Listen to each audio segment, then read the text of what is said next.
이러므로 그리스도 예수의 일로 너희 이방인을 위하여 갇힌 자 된 나 바울이 말하거니와 너희를 위하여 내게 주신 하나님의 그 은혜의 경륜을 너희가 들었을 터이라.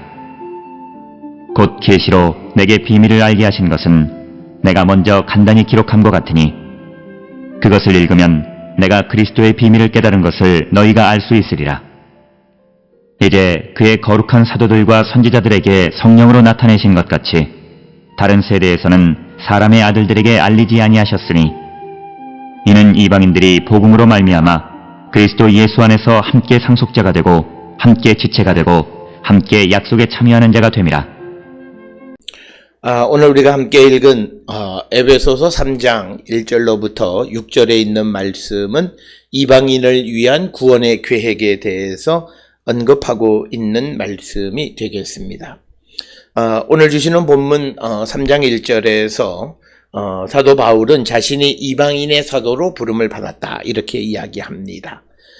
이러므로 그리스도 예수의 일로 너희 이방인을 위하여 갇힌 자 된 나 바울이 말하거니와. 그래서 오늘 주시는 이 본문의 1절에서 바울은 자신이 옥에 갇히게 되어진 것에 대한 신학적 해석을 제시해 주는데 이것은 자신이 이방인의 사도로 부름을 받았기 때문에 곧 이 말은 이방인을 위해서 옥에 갇혔다라고 하는 것이 3장 1절에 있는 말씀이 되겠습니다.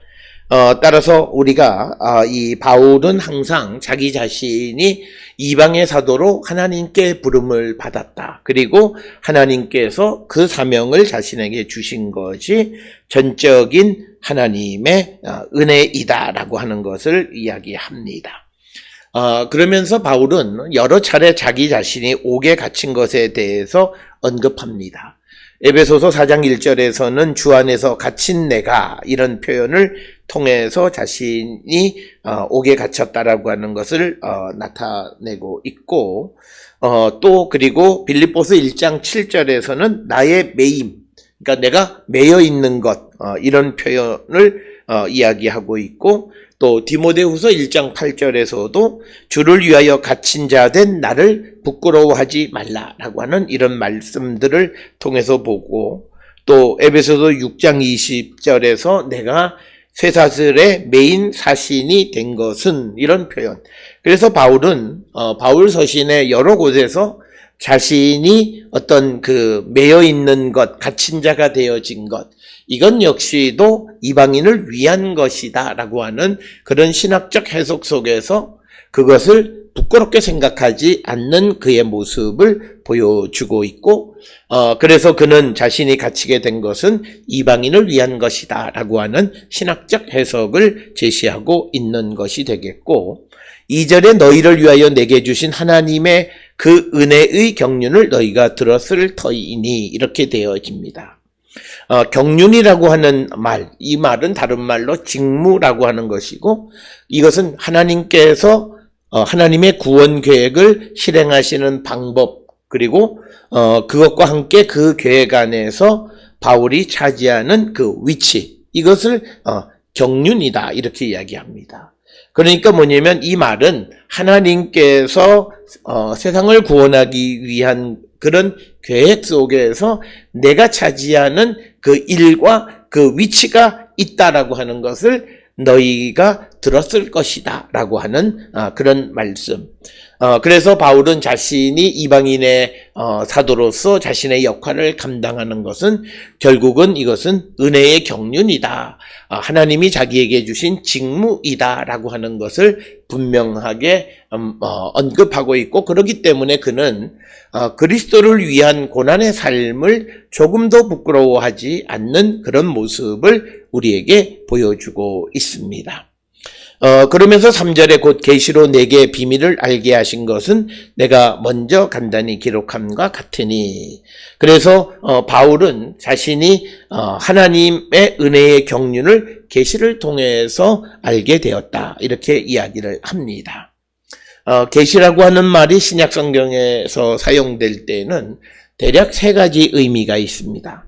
즉 계시는 그리스도 영광의 영광스러운 재림을 의미하는 것으로 사용되기도 하고 또 두 번째는 사도가 받은 계시고 복음과 그것을 선포하는 사도의 소명과 관계된 계시가 있고, 그리고 마지막은 예언자가 받은 계시. 이렇게 해서 계시라고 하는 것은 대략 한 세 가지 개념으로 설명을 하고 있고, 하나님의 뜻의 어떤 면이나 그리스도인의 순종과 계시 관련된 그런 것들이 주로 예언자들이 받는 그런 계시가 되겠고, 바울이 말하는 계시는 사도의 소명과 관련되어진 그런 계시, 즉 복음을 선포하는 것과 관계되어진 그런 계시. 그래서 계시로 내게 비밀을 알게 하셨다, 이렇게 이야기합니다.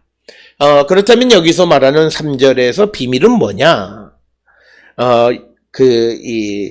이것은 이방인들을 구원받도록 부르시는 것, 유대인과 이방인들이 한 몸 안에서 일치를 이루고 화해하는 것, 그리고 그리스도와 그분의 교회가 서로 부부와 같이 밀접한 관계를 이루는 것, 그리고 우주 전체가 그리스도께 굴복하는 것 등 이런 것들이 결국은 비밀에 해당하는 것이다 라고 하는 겁니다.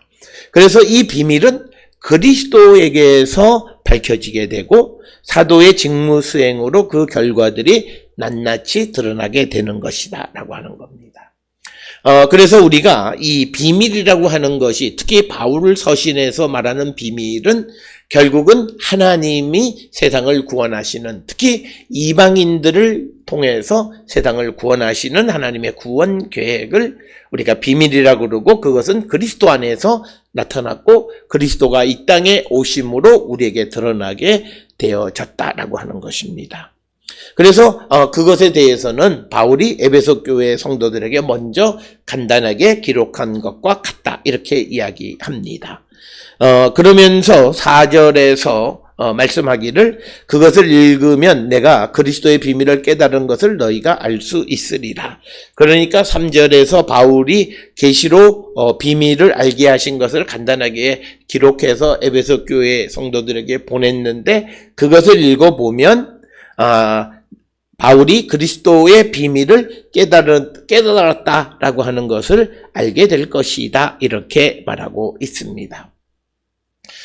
그래서 우리가 여기서 말하는 이 비밀, 신비라고 하는 것은 결국은 이방을 구원하시려고 하는 하나님의 구원의 계획과 섭리, 그리고 그것을 위해서 바울이 부름을 받았다라고 하는 것. 그래서 그것을 읽어보면 바울이 그리스도의 비밀을 깨달았다는 것을 알게 될 것이다 라고 말합니다. 그러면서 5절에 이제 그의 거룩한 사도들과 선지자들에게 성령으로 나타내신 것 같이 다른 세대에서는 사람의 아들들에게 알리지 아니하셨다, 이렇게 이야기합니다. 오늘 주시는 이 본문의 말씀을 통해서 보면 예수 그리스도의 비밀이 다른 그 모든 세대의 사람들에게 알려진 것은 아니다라고 하는 거예요. 성령을 통해서 그의 사도들과 선지자들에게 계시되었다라고 하는 것입니다.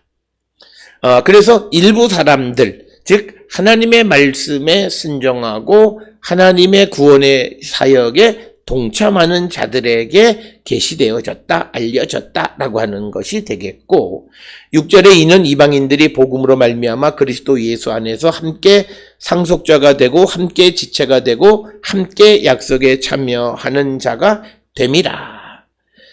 그래서 6절은 결국은 하나님의 비밀의 목적이 뭐냐?